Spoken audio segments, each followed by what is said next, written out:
In 1588, King Philip II of Spain assembled the largest naval fleet the world had ever seen. 130 warships, 30,000 soldiers, with one mission: destroy Protestant England and kill Queen Elizabeth. What followed was not a battle. It was a catastrophe that changed the course of Western civilization forever. History tries to sanitize it.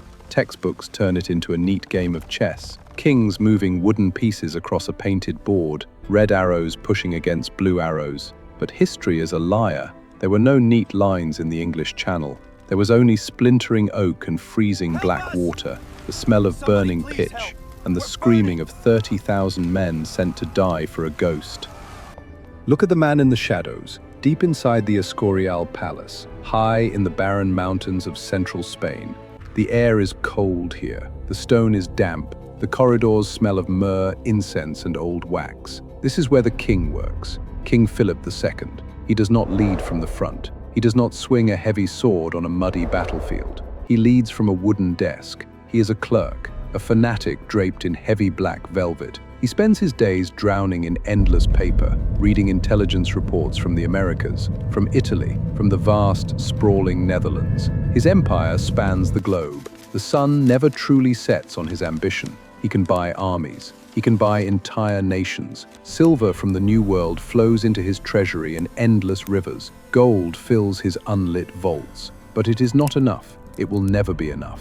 Because across the grey sea sits an island of heretics, England, ruled by Queen Elizabeth, a woman Philip considers an illegitimate bastard, a usurper sitting on a stolen throne, a pirate queen who steals his gold and shelters his enemies. Her sea dogs bleed his treasure galleons dry. They raid his ports. They mock his sacred Catholic faith. For Philip, this is not about politics. This is not a dispute over borders or trade. It is a holy war, pure and absolute. Philip is utterly obsessed. He believes with every fiber of his being that he is the physical sword of God. He believes the Almighty has chosen him to cleanse the world of the Protestant rot, to drag England back into the true faith by force. Elizabeth must fall, her island must burn, her people must bleed. He consults his priests. He kneels on cold stone floors for hours. He prays in the suffocating dark. He stares at the ragged maps of the English Channel until his eyes blur.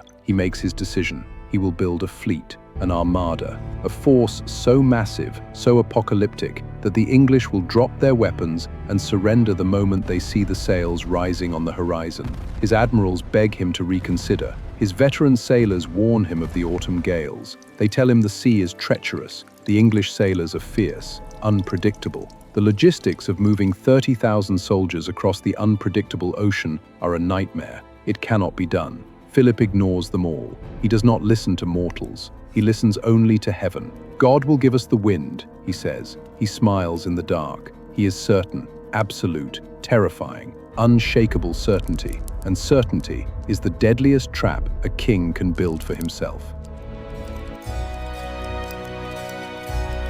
Stand on the docks of Lisbon. Look up.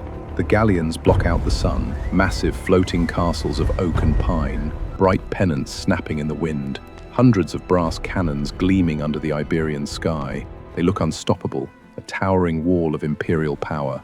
But step closer, breathe in the salt air. Catch that underlying scent? It is the smell of decay.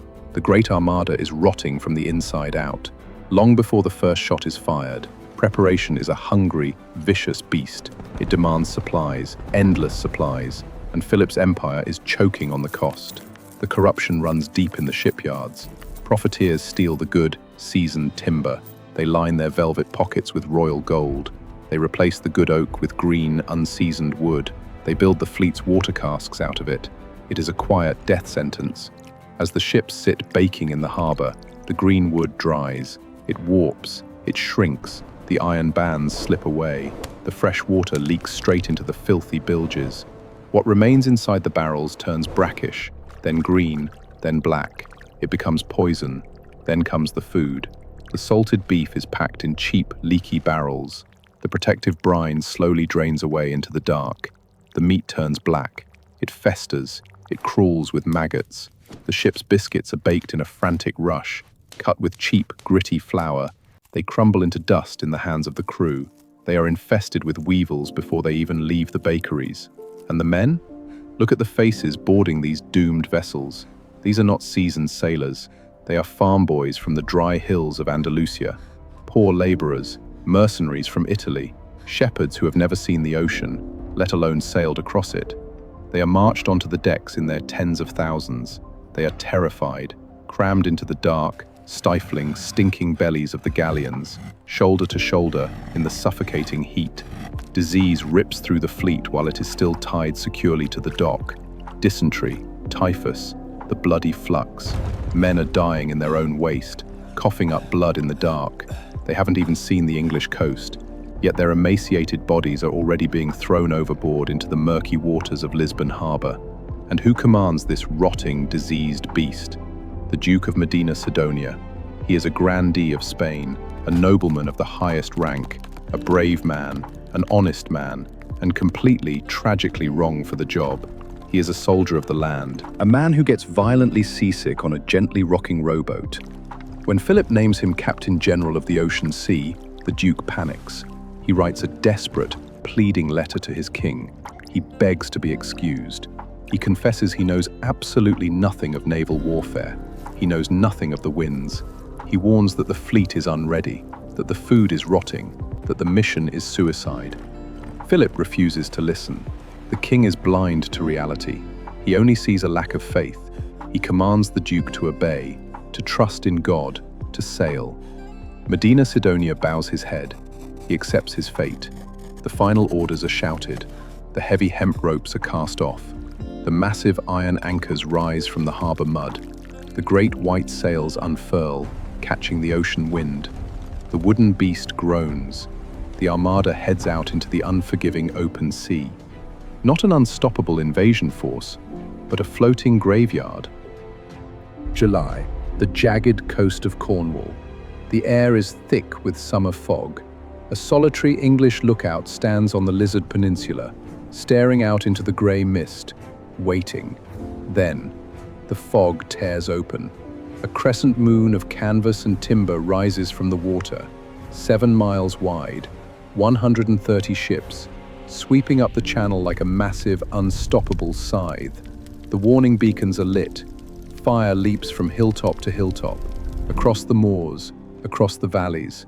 A chain of desperate flames racing all the way to London, warning the Queen, warning the people.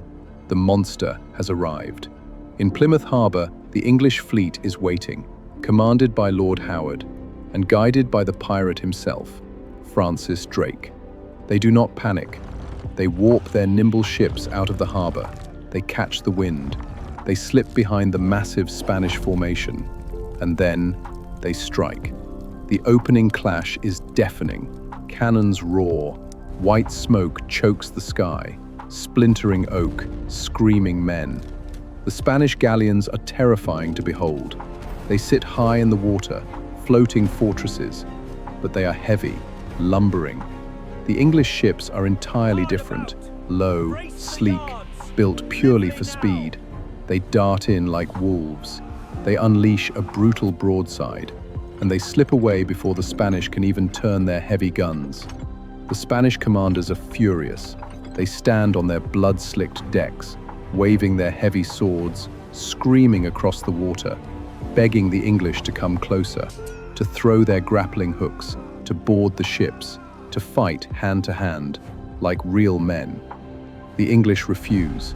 They just keep shooting. And here is the truth, the great, tragic secret of 1588. The Spanish Armada was never meant to fight a naval battle. It was a transport fleet, a taxi service. Its only mission, sail to Flanders, collect the Duke of Parma's 27,000 soldiers, and ferry them to England. The galleons were packed with land soldiers, heavy siege cannons, priests holding iron crucifixes, executioners ready to hang the heretics.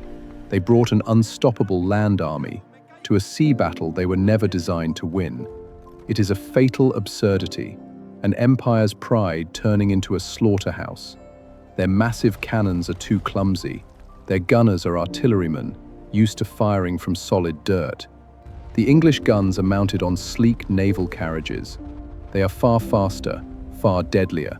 They fire, roll back, reload, and fire again, tearing the lumbering Spanish giants to pieces.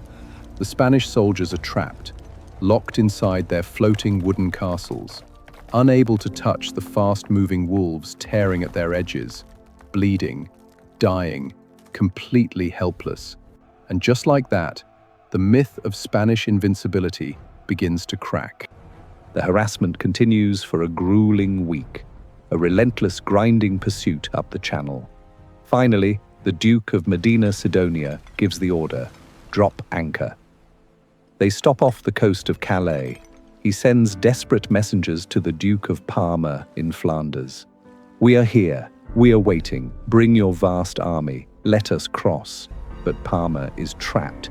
His flat-bottomed barges are blocked by Dutch rebels in the shallow canals. He cannot reach the open sea. He cannot reach the Armada. The great fleet is parked, vulnerable, a massive sitting duck. Midnight, the tide rushes fast toward the Spanish anchorage. The wind howls in the pitch black. Spanish lookouts stare blindly into the darkness. They see a faint orange glow, then a flicker, then a roaring, towering wall of fire. The English have unleashed the hellburners, 8 heavy merchant ships, stripped bare, stuffed to the brim with tar, pitch, brimstone, dry wood. Their cannons are loaded and left to cook off in the intense heat. Booming blindly in the night, they drift closer, closer, sucking the oxygen from the air. Panic. Absolute mindless panic. The Spanish commanders have no time to hoist their heavy anchors. They grab heavy iron axes. They hack frantically at the thick hemp cables. Snap, snap.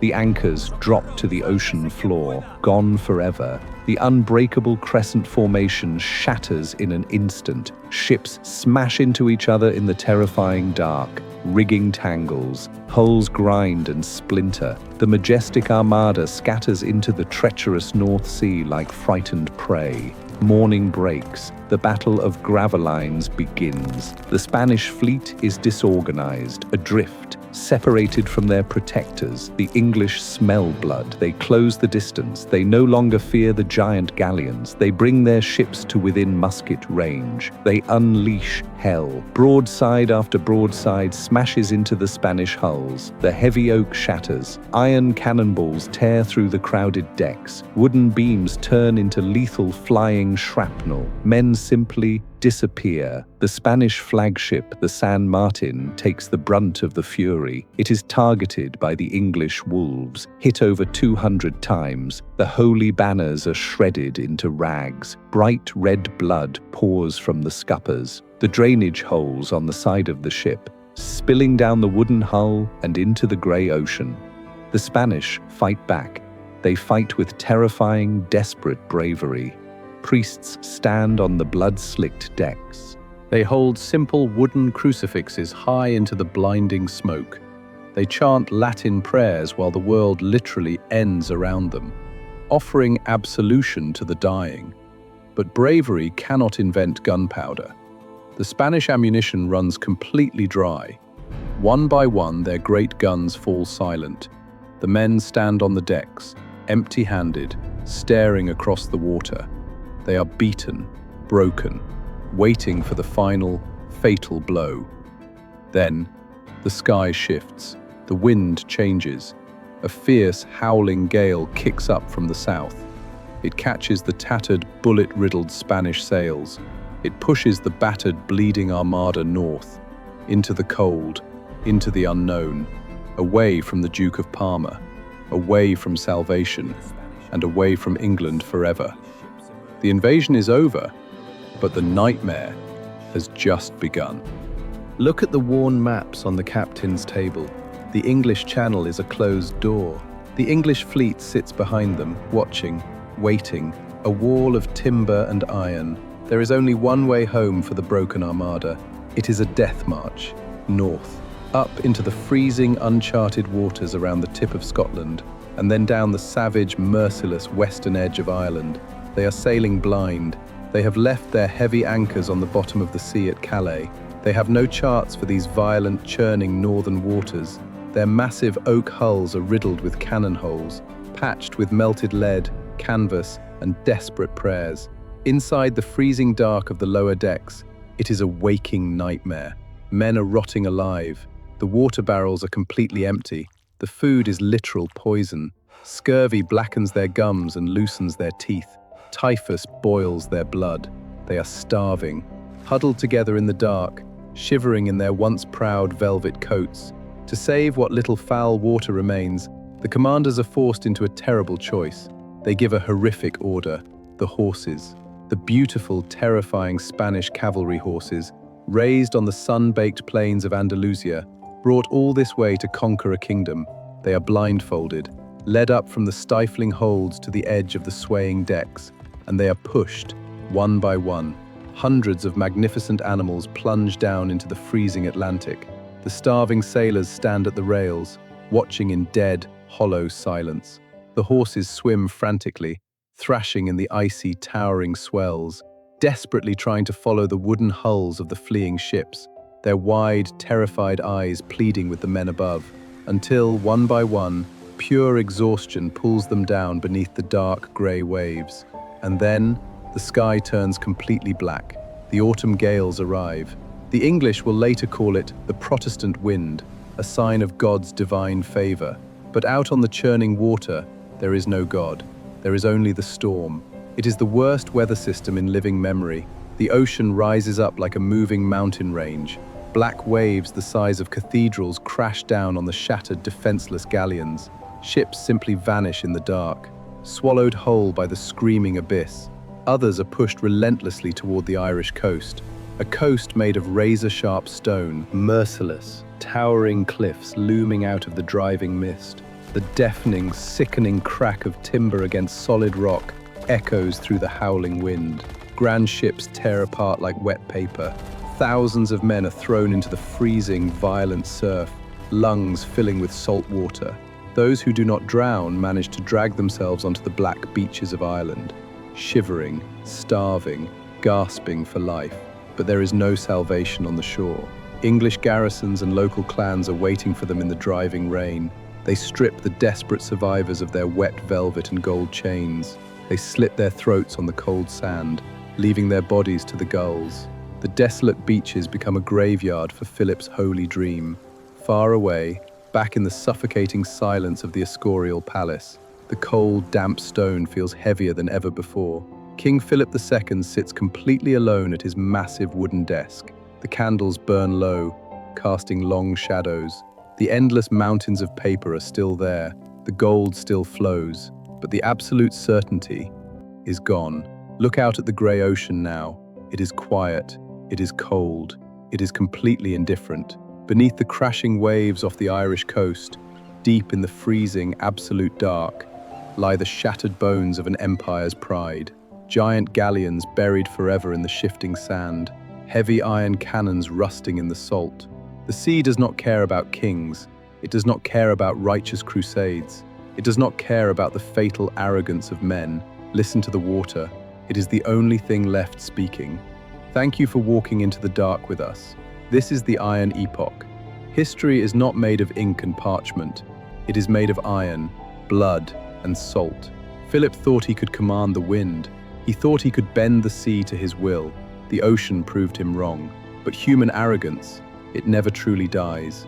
It just waits for the next king, the next empire, the next fatal certainty. If you survive this journey, subscribe. Linger in the shadows with us. Join us again as we unearth the nightmares they tried to bury in the past. Until next time, keep your eyes on the horizon. You never know what the tide will bring.